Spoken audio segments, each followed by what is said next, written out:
Welcome to Power Up Your Practice, the go-to podcast for law firm owners and managing attorneys working on the business, not in it. I'm Ruby Powers, your guide into the heart of law practice management, bringing you insights from leading legal minds, trailblazing attorneys, and expert guests who provide you with an actionable perspective on running your firm more effectively and efficiently. Prepare to open your mind, be inspired, and power up your practice to the next level. Hi, everyone. This is Ruby. I'm your host, your companion through the ever-evolving landscape of law practice management. And each episode, we're going to hear our guest superpowers, their perspectives on reaching success and sort of like how they got there. So there's no need to reinvent the wheel. Thanks for joining us and how to master it. Today, we have Raquel Gomes, and she is the founder and CEO of Stafi. And we've known each other for close to 2 years. And I'm really glad to have you on here, Raquel, because we've done a webinar before and we just dive deep into self-limiting beliefs and you were doing affirmations like live on Zoom and everything. And I learned a lot about you from doing that webinar, and then we've gotten to know each other a lot better over the time. But you are actually a licensed psychologist with an MBA in international business, and you're originally from south of Brazil, which is super cool. And you're a sales rock star and a leader of Rockstar sales teams. So you have a lot we can all learn from that. Sales are so important. And being a successful businesswoman and a loving wife and mother. And your daughter is super adorable. She's so cute. I've seen her at conferences and at your home and things like that. So you have quite an interesting story, and we can dive as much as we want to in that. But you are the founder and CEO of Stafi. It's the virtual assistant staffing agency that I've been using for about 1.5 years or so, and so I can say that from experience. But why don't you tell us a little bit, like, how did you get into this area, because you've had such a very unique background. Yeah. So pleasure being here. Love being here. Thank you so much, Ruby. So as you were reading my bio, so I was born in the south of Brazil. I am the daughter of an entrepreneur and business owner dad. My mom was a stay-at-home mom, and she prioritized family first and her career second. I went to study psychology because I always loved helping women. And that was always through my close friends and family members. And my mom, and she didn't do this in purpose, obviously. She was a very loving woman and mother. But she didn't believe that as a woman, you could have both things, like have a happy family life and personal life, and be successful at the same time. And she would tell me, hey, you're a woman, you have to choose. And that never sat well with me. And reason why I went to psychology was, first of all, I wanted to learn to challenge those limiting beliefs myself, but I also wanted to help any women who thought that they didn't deserve or couldn't have everything, because I always thought that I deserved to have everything I wanted in life. So I went to study psychology. I did that for a while. And then I moved, fast forward years, I moved to the US. And my dad was, like I said, he was an entrepreneur, business owner. He was a workaholic. He felt that he had to sacrifice all his life in the name of success. Like, we barely had family vacations. I would not see my dad very often. And his health suffered a lot because of it. He had several heart attacks. And he was my role model he was the closest professional role model that I had. So I moved to the US, I pursued an MBA, and I started climbing the corporate ladder in the high tech space. And I saw myself being a lot like my dad, like really overworking. Also combined with being a woman and everything I heard from my mom, I always felt that I had to prove myself, that I could be a woman and be very successful. But I always felt that I had something to prove to my supervisors, to my colleagues, to myself. And I got to a point. Actually, it's funny. I have a picture. My husband took a picture of me. I was 8 months pregnant. I was huge, and I had 4 computers in front of me, and I was working all 4 computers, and I don't know how. And I was like, "What? You have that picture? I can't believe it." I became aware of him taking this picture. I think was like 3 months ago. I didn't even know that this picture existed. But that is who I was, and I can barely recognize that person right now. But I had that mindset that, first of all, I had to be perfect in order to show my worth, and that I had to do everything myself. And at that point, and that was right before my daughter was born, I can say that I had reached rock bottom. Like I had lost all passion for my career at that point. I was very successful, but I wasn't happy. And that was a breaking point. I really took me to go and dig deep internally and really get in touch with that passion that I had from early on, which was really to help women. And when I created Stafi, it was to solve a problem that I had, but also to help women around the world who also struggled with being successful, but having balance in their lives and having joy in their lives. For women who would like to see their businesses growing, but didn't want to sacrifice their life in the name of success. And that's Stafi. Wow. So I see a lot of similarities. My mom, she didn't say you had to choose, but I have learned later, a lot of people say you can have what you want, but you can't have it at the same time.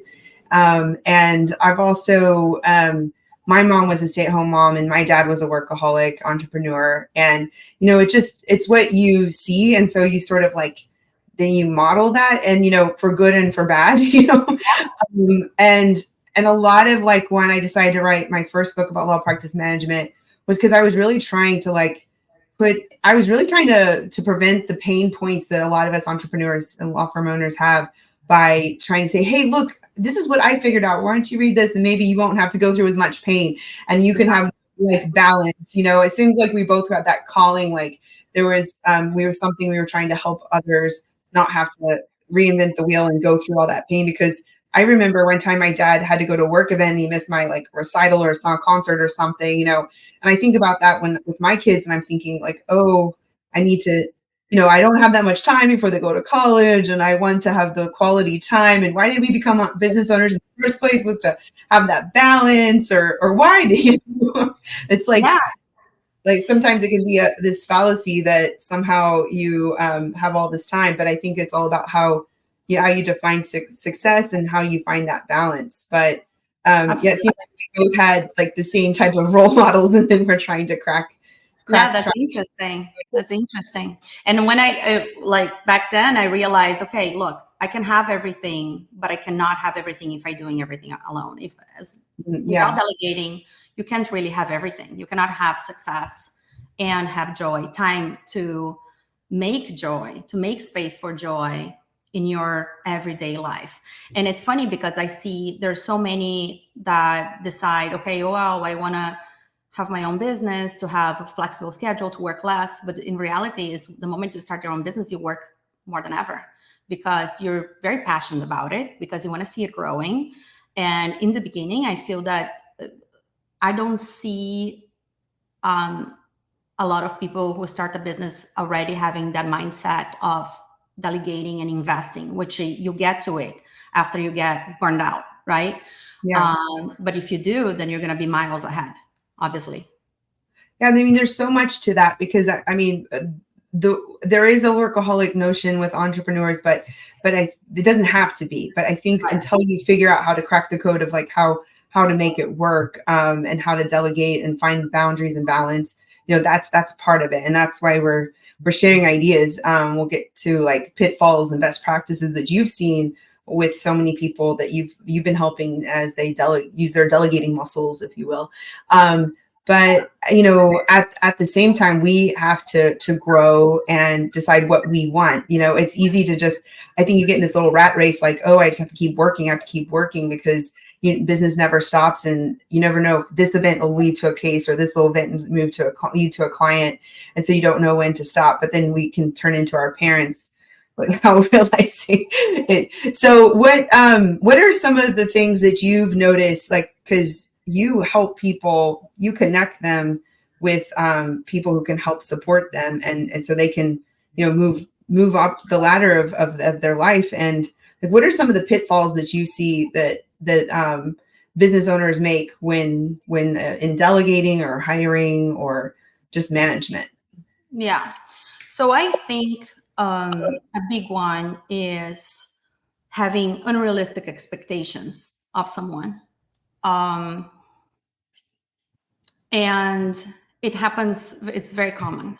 So when we run an initial consultation with a law firm owner or a law firm manager, we it's a free consultation. We go over the 4 areas of work, which we divide as marketing, client facing, lower level legal work, and administrative. And we go over like all tasks that you would like to be delegated, right? And the reason why we do that is because it's very important to define what is the type of skills that person needs in order to thrive in those specific tasks. And what are the soft skills and personality traits. And at Stafi, we run behavioral assessments and different types of assessment, personality assessments, to define what person will be the best fit for this or that specific role. Because when you're interviewing someone, when someone is looking for a job, most of the times they will say they'll do whatever. But the truth is, will they be good at that specific task? And will that task come to them with a lot of effort, or that's going to be something they will thrive because they have a talent, they have the personality to thrive at that specific task. For example, if it's someone that you want them doing client facing, intake, receptionist work, updating clients on cases, that person needs to be very empathetic. They need to care, especially a law firm, a lawyer. You're in the business of helping people. So you need to make sure someone that truly cares, truly wants to help the clients, and the clients will notice that immediately. And the type of personality that thrives and shines from human interaction. So that's key. But if you're going to put someone that has the type of personality to do accounting or billing or lower level legal work that requires a lot of attention to detail, that person's going to be miserable. So I think having high expectations, we see that a lot when you want a superstar hire. Oh no, that person has to do this and has to do that, has to be great with client facing, has to never make any mistakes when inputting information in the firm management system. It's unrealistic. It's not going to happen. And I think as a business owner, I bet, yeah, you're a rock star. You can do so many things so well. And that's why you own your business. And that's why you are an entrepreneur. Not everybody else is. But we do have what we call hybrids, that may be someone that can take on 2 roles. For example, okay, there's a legal assistant that loves dealing with clients as well. They're a lawyer in their home country, and they've worked for law firms, or they've even owned their own law firms. It has to show in the behavioral assessments and the personality traits in order to be able to do a hybrid, but there's no way someone can do all 4. It doesn't exist. So I feel that us having super high expectations is a way of self-sabotaging our time, pretty much like freeing up our time truly and growing our business. It's one of the that's really good. And about the self-limiting beliefs, like we did our webinar on this topic, and then I've done some more like thought about on presentations on delegation. Like some of them are that, people think, oh, I can do this better than so-and-so. It'll take me more time to teach somebody something than me just doing it myself. But there's more to it. What are some of the self-limiting beliefs that you see, or that maybe you've had, that people have to overcome to really take delegation to the next level? I think the urge to control everything and Oh, to yeah. everything and be everywhere is a big one that leads to another self-sabotaging mechanism in that gets in the way of truly delegating, which is micromanaging. We see that a lot, micromanaging, and I was like, oh, but what is that person doing? That person's not next to me. I don't know what they're doing. That one is a big one, and I used to be a micromanager. I have to admit that here. I had to overcome that, because when you're micromanaging, whoever you're micromanaging, they get under so much stress too. Yeah. And you know what you do? You create a behavior that is the opposite that you want. You want someone to think on their own feet. When you're micromanaging someone, that person, they get so under so much stress that they won't do the next step unless you tell them what to do. So they stop thinking on their own completely. So when you're micromanaging, you're creating that exact behavior that you're afraid of. So instead, like really setting goals that are achievable, right? And little by little, when you have a new hire, depending how long they're with you, but setting those achievable goals and do regular check-ins, but scheduled check-ins, not every second, in the beginning, we suggest that you meet like in the mornings, or you have like a set like goals that you want every morning, but then after it could be like weekly. But having those set of goals and checking with that person to see their progress, to see if they're going in the right direction or not. That's what we suggest in order to, and I'm sorry, my dog is shaking around. I don't know if you can hear. That's fine. The little dog.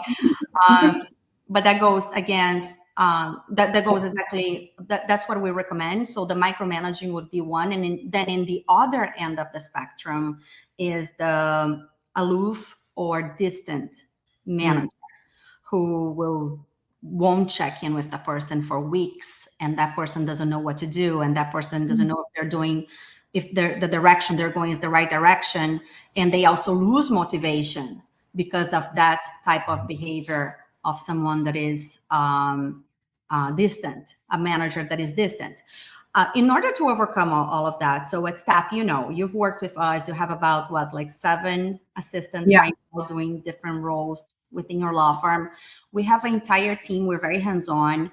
We provide, after we pair the person with you, we have a whole team from our side from Stafi, supporting the law firm, supporting the Stafi representative, making sure they're doing everything they're supposed to.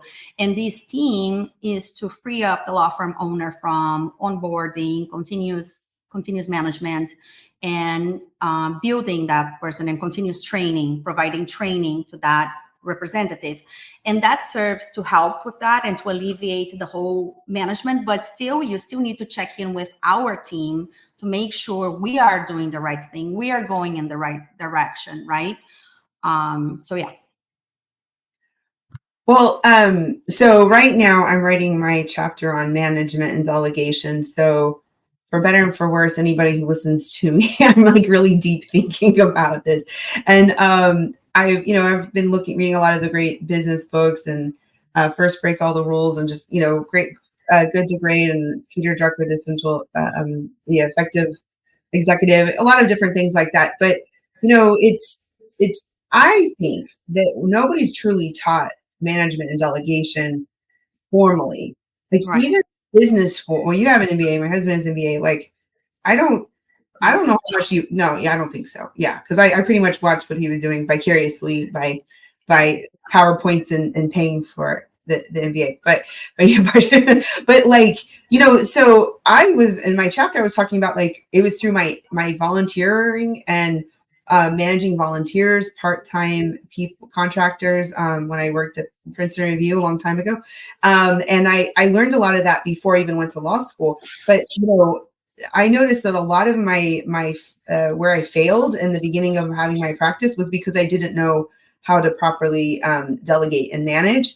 And the other thing I realized is that I think one person can only manage like so many people at one time. And the issue with like a law firm owner is that we're probably being the technician, like, and Michael Gerber is E-Myth Revisited, we're being the lawyer, we're trying to manage, and then we're also trying to be running the law firm and the entrepreneurial, and then like how many people can we manage? Like I seem to get up to maybe 10 people, and then things would start crumbling because I just couldn't keep up all the hats. And not until I put in like a layer, a management layer that I've been growing and grooming and building and strengthening, did I was able to sort of build that hierarchy. It's like I couldn't build the second, I needed that foundation before I could go to the next level. And so all of this to be said that like we have to overcome our self-limiting beliefs. We have to be introspective. We have to learn how to better delegate. And if we don't, then we're going to pretty much stay the size, more of a smaller size. And if that's what you want, then that's what you want. But really, this is the key to growth. And at some point, you've got to figure out how to master it. Yeah. And when you're managing people, it's so important also to make sure they're doing okay, especially you do immigration law. There's so many delicate cases, strong cases you're dealing with. It's so important to make sure that they are doing well emotionally, not only, due to situations at work, but situations at home. And it's hard because we're all busy. We're all busy. And that's the reason why several years ago, because mental health and someone's emotional state is a priority to me. And obviously I'm a psychologist and it comes from that background. We have in-house mindset coaches who are in-house psychologists, and we have regular check-ins with all of our representatives. And we've seen a huge difference after we've implemented that. And I know, well, you're a client, and clients benefit highly from it, but the staff love it.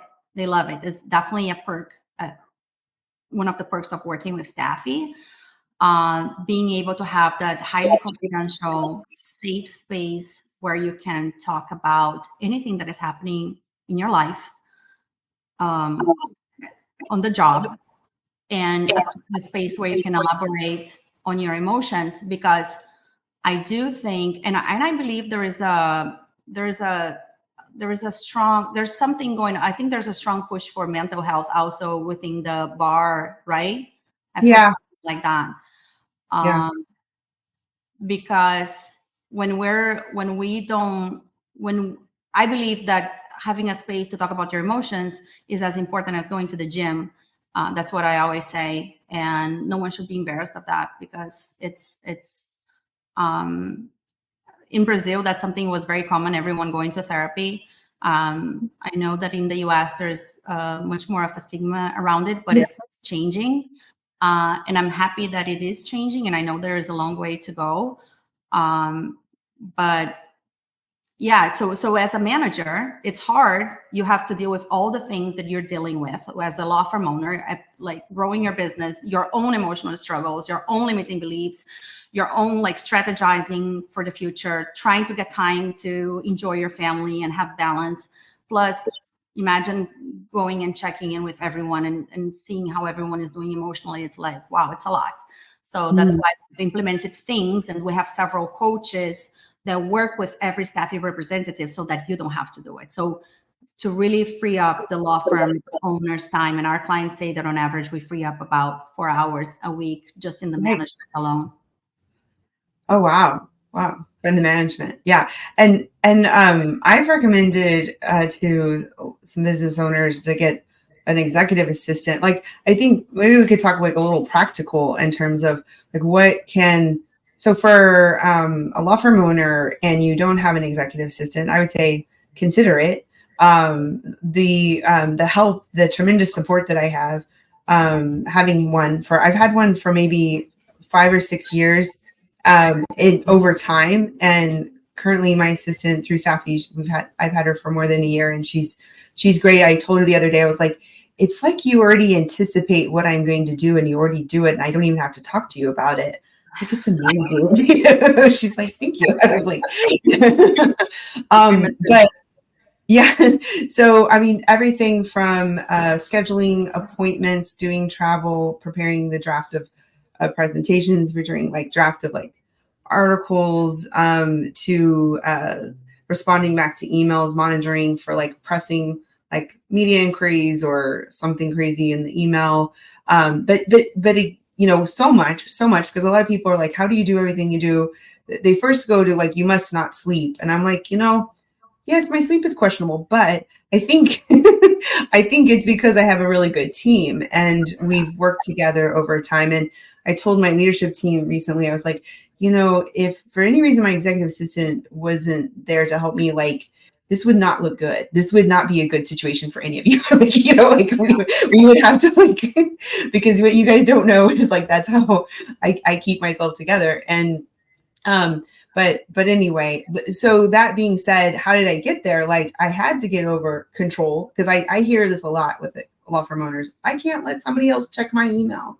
Right. It's not like inappropriate things. It's like they're afraid that they're going to click send to the wrong person or delete the wrong thing. And yes, there's some learning curve, but you can put some gutter rails on that. Yeah. And you can also start with like more simple tasks, build up confidence and trust, and then go beyond. That's why I'm saying like right now at this over a year mark, it's amazing. But like, honestly, that's freed me up and to do a whole bunch of other things. And so I basically, when I talk to business owners, I was like, if you don't have an executive assistant and you're trying to start and run, do everything as a lawyer, as a law firm owner, like that's probably one of the first places I would go first, to supporting yourself. And I don't know if you have stats on how much time you save a law firm owner by having an executive assistant, but I'm sure it's a lot.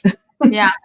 Yeah, we have several clients' testimonials that, so I'm thinking of one now that after hiring an executive assistant that she said at least 3 to 4 hours a day back to me. That's without management support that I was mentioning. So that on average is about 4 additional hours per week. So yeah, that's huge, And then there is another, the talking about limiting beliefs and behaviors that impede us from truly delegating and growing. There's the one that is thinking that you always do better. What do you think of that? Yeah. Well, I know that's wrong. And the other thing is like, you can't do everything well all at the same time. Like maybe you in theory were good at this, and this, but like the thing is, as your firm grows, you've got to, actually, that's another chapter I was working on recently. You have to shed functions, hats, roles, whatever you want to call it. And you got to quit doing that. Maybe you're just monitoring from a high level, but like, honestly, I don't even know how to mail anything in my office. I know how to put a stamp on it. That's the win, but I don't know how to do the FedEx or the other labels, because I haven't done it for many years. So we might be in danger if I'm the only one and I have to do it on like a rush case. But anyway, from there's just you got to well, and at this point where I'm in the firm, I see myself really doing high-level business development, high-level business management, and then like consults and legal strategy. That's really where I'm at. And then when I have somebody's on vacation or something, maternity leave or something like that, if they're in one of those leadership roles, then I have to step in. But for the most part, that freeing up to have that like free space to work on the business, not in it. I mean, that's pretty much my motto, from Michael Gerber. I just believe in that, because you really should be working ourselves out of a job. Like going back to what we were saying at the very beginning, like a lot of entrepreneurs are just working countless hours. That's not really the ideal situation. That's not really why we got into this. But it's really, if we can't figure out how to manage and put the right people in the right seats, monitor, that's what happens when we don't have that equilibrium. And it takes time, because like I said, it's not like we're born with a God-given gift on how to manage and delegate. I feel like that's just a muscle you keep learning from the hard knocks of making mistakes.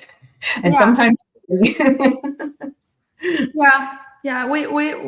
help our clients too in how to become better managers. We have the client success team that are in regular contact with our clients, and Our VP of client success, he happens to be a business coach. We don't do that as part of Stafi, but that background really helps make sure that if someone is open and wanting that help to become a better leader, better manager, we can also help them guide that through that. And that's included in the subscription. The one thing I would say for someone who is probably new at delegating, or maybe not so new, but I always like to reevaluate which are the things that I do as a business owner that are of high impact for my business, which are them, right? Because there's a lot of things that I might be doing that they're not of high impact. And list them. And which ones depend solely on me? Which one depends on me? Because there's a lot of these things that could be delegated. Let me give you an example. Stafi, the only 3 of us are in the US. I always like to say we drink our own Kool-Aid. Everyone else is in Latin America, and we're about 200 people right now. And I have been the person doing networking. I'm in Miami, Florida. We are based in Miami. So I have been the only person still to this day doing in person, like going to groups of CEOs or groups of entrepreneurs here locally. And I love and enjoy. But that also takes time for me for doing other things, new projects that I want to embark on. And I just recently hired someone to take on that role in Miami. And I'll still go to a few. I like to be in touch with other business owners, especially women business owners. I like to have those contacts. And we use many of those professionals internally. We use a lot of their services as well. So it's to also my benefit.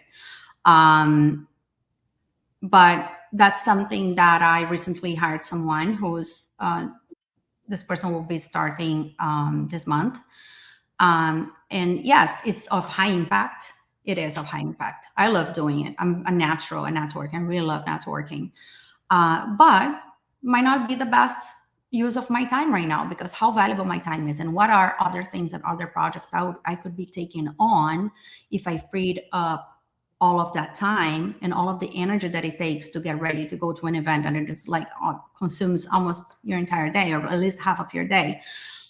So it's always good to reevaluate, what are the things that, and I like, there is a quadrant that you go low impact, low effort, low impact. Then it goes, the other quadrant is low effort, high impact, which is a great quadrant. Is a high effort, high impact, and high effort, low impact. And then sit down, start writing everything you do. And then the next step would be like circulate the ones that only need you, but question, why is it that it only needs you? That's right? Yeah. No, I agree. I think really, like, depending on where you are in this journey of delegating, like maybe you're asking yourself, where do I start, or where do I reevaluate? I would say do a time and energy audit, and maybe keep track. I would keep track from waking up till going to sleep, 15-minute increments. What is it that you do? And then you could put a dollar amount by it, saying like how valuable, or who could, does it, what's the return on investment on this? And then I would also put, is this something that you could eliminate, automate, or delegate? And if you could delegate it, who would you delegate it to? But if that's a little overwhelming, just start with the auditing of time and energy. And you're right, what you said about like, oh, well, what's the things that only I can do? But you're right. I'm sure there's a lot of that stuff that someone else could do. You just haven't trained them, or you didn't feel that trust, or you haven't, handed it off. And, with me, my daughter had a really crazy health scare last fall. And then now with me writing my book, like when you don't have time, like really don't have time, like you take this to a whole nother level. You're like, I'm not going to do that, or I'm going to eliminate, I'm going to delegate. I'm going to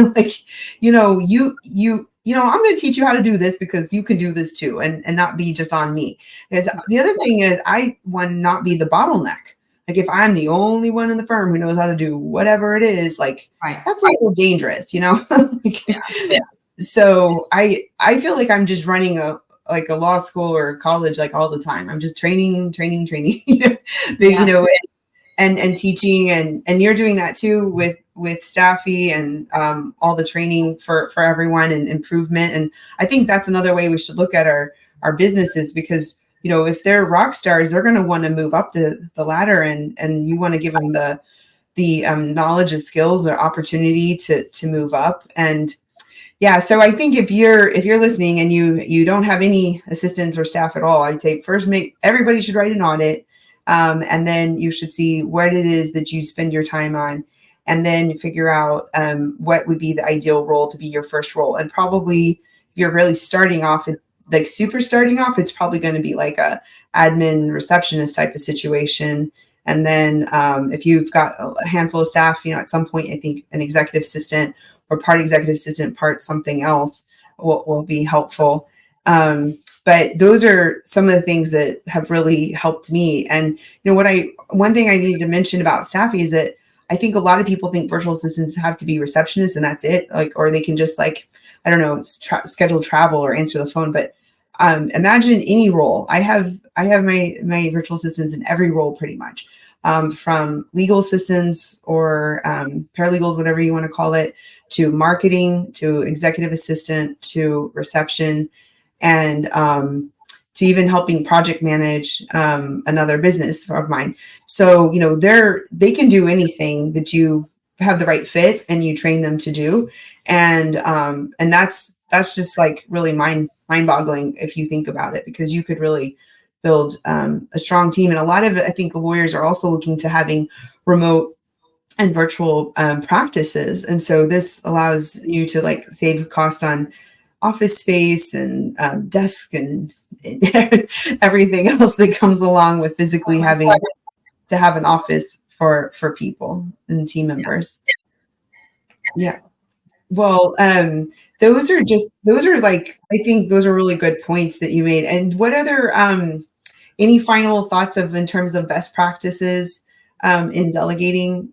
Because you've seen so much, or pitfalls. Any last thoughts about what lawyers should be doing, or some best practice? Yeah, I think that it's very important to always think how valuable your time is. Mm-hmm. And how you're spending it, because sometimes, okay, let's say you're a lawyer and you're answering the phones. You could have someone for I don't know, $15, $16 an hour that has the right background, has the right personality to be doing that. And your time, I don't know, depends how much you bill per hour, right? If you're worth, the lower end, $200 an hour, it could be $400 an hour. There's some lawyers charging $700 an hour, $1,000 an hour. But think about what are you really good at, and how are you spending your time, and how valuable your time is, because there could be, I think it's really good to be honest with ourselves, and what are the things we're not so good at, or that don't come as easy to us. I could I don't like doing operations at all. I don't like doing operations, but I'm very good at client facing. But then again, is it the best use of your time? Right. And I like to use that for both the business and personal. How valuable it is to pick up my daughter at school and to not be on my phone, to be there with her.